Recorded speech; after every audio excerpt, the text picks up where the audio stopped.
லோக் அதாலத்துல ஒரு வழக்கு தீர்ப்பாயிடுச்சுன்னா அந்த ஆர்டர் காப்பியை நம்ம எப்படி பெற்றுக்கொள்வது? லோக் அதாலத்துல ஒரு வழக்குக்கு தீர்வு வந்துடுச்சுன்னா அதுக்கு பேர் அவார்டு. அந்த அவார்டு ஈக்குவல் டு டிகிரி, அது எக்ஸிக்யூட்டபிள். அந்த அவார்ட் காப்பி அப்படிங்கிறது நீதிமன்றத்தில் கிடைக்கிற ஆர்டர் காப்பிக்கு சமமானதாகும். இது மாதிரி ஒரு லோக் அதாலத்துல ஒரு வழக்கு தீர்ப்பாயிடுச்சு, முடிவுக்கு வந்துருச்சு அப்படின்னு சொன்னா அந்த ஆர்டர் காப்பி ரெக்கார்ட் செக்ஷனுக்கு போயிடும். நம்ம அட்வொகேட் என்ன பண்ணணும் அப்படின்னு சொன்னா ஒரு காப்பி அப்ளிகேஷன் ஃபில்அப் பண்ணி எடுத்துட்டு ரெக்கார்ட் செக்ஷனுக்கு போகணும். அந்த காப்பி அப்ளிகேஷன்ல எதற்காக நம்ம மனுவை தாக்கல் செய்யறோம், காப்பி அப்ளிகேஷன் தாக்கல் செய்யறோம், அந்த பார்ட்டி பேரு, வழக்கு நம்பர் எல்லாமே இருக்கும். அந்த காப்பி அப்ளிகேஷன்ல எழுதிட்டு ரெக்கார்ட் செக்ஷன்ல நம்ம தாக்கல் செஞ்சிடணும். ரெக்கார்ட் செக்ஷன்ல ஒரு நோட்டீஸ் போர்டு இருக்கும். தாக்கல் செஞ்ச உடனே ஒரு CA நம்பர் கொடுத்துருவாங்க.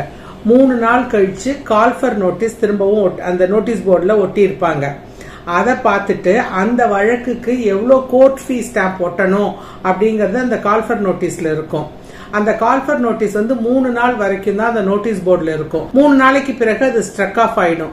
திரும்பவும் நம்ம காப்பி அப்ளிகேஷன் தாக்கல் செஞ்சுதான், மறுபடியும் புதுசா காப்பி அப்ளிகேஷன் தாக்கல் செஞ்சுதான் நம்ம திரும்பவும் அந்த ஆர்டர் காப்பியை நம்ம பெற்றுக்கொள்ள வேண்டும். அதுக்கப்புறம் நம்ம நோட்டீஸ் போர்டுல பார்த்த உடனே நம்ம ஸ்டாம்ப் ஒட்டிடணும். அதுக்கு ஸ்டாம்ப் வந்ததுக்கு அப்புறம் மேட் ரெடி அப்படின்னு சொல்லி அவங்க திரும்பவும் அந்த நோட்டீஸ் போர்டுல ஒட்டுவாங்க.